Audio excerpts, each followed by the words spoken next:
বন্ধুরা কেমন আছেন সবাই? আশা করি ভালো আছেন। আমাদের আজকের ভিডিওতে আমরা একটি গুরুত্বপূর্ণ ঔষধ নিয়ে কথা বলবো, যা আমাদের শরীরে আয়রনের অভাব পূরণে অত্যন্ত কার্যকর। ঔষধটির নাম ফিলোফার ক্যাপসুল। প্রায়শই আমরা দুর্বলতা, ক্লান্তি বা শ্বাসকষ্টের মতো সমস্যা অনুভব করি, যা আয়রনের অভাবের কারণে হতে পারে। ফিলোফার ক্যাপসুল কিভাবে এই অভাব পূরণ করে, এর কাজ কি, কখন খাবেন, পার্শ্ব প্রতিক্রিয়া কী, সব কিছু আজ আমরা সহজভাবে জানব। ফিলোফার ক্যাপসুল কী এবং এর উপাদান। তো চলুন প্রথমে জেনে নিই ফিলোফার ক্যাপসুল আসলে কী। ফিলোফার ক্যাপসুল হলো ফেরিক মন্ট্রোল 30 মিলিগ্রাম এর একটি প্রস্তুতি, যা এসিএমআই ল্যাবরেটরিজ লিমিটেড তৈরি করে। এটি মূলত প্রাপ্তবয়স্কদের আয়রনের ঘাটতি পূরণের জন্য ব্যবহার করা হয়। আমরা অনেকেই আয়রনের গুরুত্ব সম্পর্কে জানি। আয়রন আমাদের রক্তে হিমোগ্লোবিন তৈরি করতে সাহায্য করে, যা শরীরের প্রতিটি কোষে অক্সিজেন পৌঁছে দেয়। আয়রনের অভাব হলে অ্যানিমিয়া বা রক্ত স্বল্পতা দেখা দিতে পারে, যার ফলে শরীর দুর্বল হয়ে পড়ে, মাথা ঘোরায়, শ্বাসকষ্ট হয় এবং ত্বক ফ্যাকাশে দেখায়। ফিলোফার ক্যাপসুল এই আয়রনের অভাব দূর করতে বিশেষভাবে তৈরি করা হয়েছে। ফিলোফার কিভাবে কাজ করে, কার্যপ্রণালী। এবার আসি সবচেয়ে গুরুত্বপূর্ণ অংশে। ফিলোফার ক্যাপসুল কিভাবে কাজ করে। এর মূল উপাদান হলো ফেরিক মন্ট্রোল। যখন আপনি ফিলোফার ক্যাপসুল গ্রহণ করেন, তখন ফেরিক মন্ট্রোল আপনার অন্ত্রে প্রবেশ করে। সাধারণত আমরা যখন খাবার থেকে আয়রন গ্রহণ করি, তখন শরীরকে সেই আয়রন শোষণ করতে কিছুটা বেগ পেতে হয়, কিন্তু ফেরিক মন্ট্রোলের গঠন এমন যে এটি শরীর সহজে শোষণ করতে পারে। এটি অন্ত্রের দেওয়াল থেকে আয়রনকে গ্রহণ করে এবং এটাকে ট্রান্সফেরিন ও ফেরিটিন নামক প্রোটিনের কাছে পৌঁছে দেয়। ট্রান্সফেরিন হলো একটি প্রোটিন যা আয়রনকে সারা শরীরে পরিবহন করে, আর ফেরিটিন হলো সেই প্রোটিন যা অতিরিক্ত আয়রনকে শরীরে সংরক্ষণ করে রাখে, যাতে প্রয়োজনের সময় ব্যবহার করা যায়।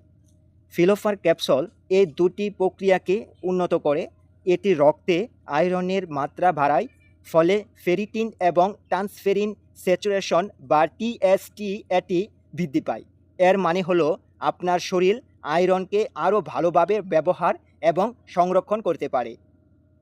সহজ কথায়, ফিলোফার ক্যাপসুল আপনার শরীরে আয়রনের ঘাটতি পূরণ করে, রক্তে হিমোগ্লোবিন এর মাত্রা বাড়াতে সাহায্য করে এবং আপনার শরীরকে সুস্থ ও শক্তিশালী রাখে।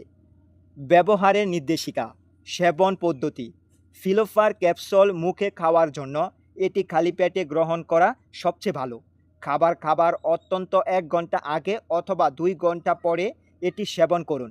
ক্যাপসুলটি ভাঙবেন না, চিবাবেন না বা খুলবেন না, আস্ত গিলে ফেলুন।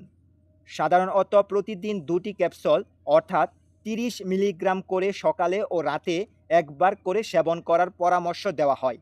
চিকিৎসার সময়কাল আপনার আয়রনের অভাবে তীব্রতার উপর নির্ভর করবে, তবে সাধারণত 12 সপ্তাহ বা তার বেশি সময় ধরে চিকিৎসা চালিয়ে যেতে হতে পারে, যতক্ষণ না আপনার ফেরিটিনের মাত্রা স্বাভাবিক হয়। মনে রাখবেন, রেজিস্টার্ড চিকিৎসকের পরামর্শ ছাড়া কোনো ঔষধেই সেবন করবেন না। সতর্কতা, পার্শ্ব প্রতিক্রিয়া এবং কাদের জন্য নয়। কিছু ক্ষেত্রে ফিলোফার সেবন না করাই ভালো। যদি আপনার ফেরিক মন্ট্রোল বা এর কোনো উপাদানে অ্যালার্জি থাকে, অথবা আপনার শরীরে আয়রনের মাত্রা বেশি থাকে, যেমন হিমোক্রোমাইটোসিস বা বারবার রক্ত সঞ্চালন, তাহলে এই ঔষধটি নেবেন না। ফিলোফালের কিছু সাধারণ পার্শ্ব প্রতিক্রিয়া হতে পারে, যেমন পেট ফাঁপা, ডায়রিয়া, কোষ্ঠকাঠিন্য, মলের রং পরিবর্তন, পেটে ব্যথা, বমি ভাব এবং বমি। বেশিরভাগ ক্ষেত্রে এগুলো হালকা হয় এবং সময়ের সাথে চলে যায়। কিছু গুরুত্বপূর্ণ সতর্কতাও মেনে চলতে হবে। যদি আপনার সক্রিয় প্রদাহজনক অন্ত্ররোগ থাকে, তাহলে ফিলোফার এড়িয়ে চলুন। গর্ভবতী এবং স্তন্যদানকারী মায়েদের ক্ষেত্রে এটি সাধারণত নিরাপদ, কারণ এটি রক্তে শোষিত হয় না। তবে যে কোনো ওষুধ সেবনের আগে চিকিৎসকের পরামর্শ নেওয়া জরুরি। শিশুদের ক্ষেত্রে এটি ব্যবহার করা উচিত নয়, কারণ এর কার্যকারিতা এবং নিরাপত্তা এখনও প্রতিষ্ঠিত হয়নি। অন্যান্য ওষুধের সাথে প্রতিক্রিয়া এবং অতিরিক্ত মাত্রায় প্রভাব। কিছু ঔষধের সাথে ফিলোফার একসঙ্গে নিলে সমস্যা হতে পারে, যেমন ডাইবারক্যাপ্রল, মাইক্রোফেনোলেট, ইথিনাল এস্টারিওল, সিপ্রোফক্সাসিন এবং ডক্সিসাইক্লিন। যদি আপনি এই ঔষধগুলো গ্রহণ করেন তাহলে ফিলোফার সেবনের অত্যন্ত 4 ঘন্টা আগে বা পরে সেবন করুন। খাবার ও ফিলোফারের কার্যকারিতা কমাতে পারে, তাই খালি পেটে সেবন করার পরামর্শ দেওয়া হয়। অতিরিক্ত মাত্রায় আয়রন গ্রহণ শিশুদের জন্য মারাত্মক হতে পারে। যদি দুর্ঘটনাক্রমে অতিরিক্ত মাত্রায় ফিলোফার সেবন করা হয় তাহলে দ্রুত চিকিৎসকের শরণাপন্ন হন। অতিরিক্ত মাত্রার লক্ষণগুলোর মধ্যে রয়েছে বমি বমি ভাব, বমি, পেটে ব্যথা এবং ডায়রিয়া। উপসংহার। তো বন্ধুরা, এই ছিল ফিলোফার ক্যাপসুল সম্পর্কে বিস্তারিত তথ্য। আশা করি ভিডিওটি আপনার উপকারে আসবে এবং আপনারা বুঝতে পেরেছেন কিভাবে এই ঔষধটি আয়রনের অভাব পূরণে সাহায্য করে। মনে রাখবেন, যে কোনো ঔষধ সেবনের আগে অবশ্যই রেজিস্টার্ড চিকিৎসকের পরামর্শ নেন। নিজের ইচ্ছামতো কোনো ঔষধ গ্রহণ করা ঠিক নয়। ভিডিও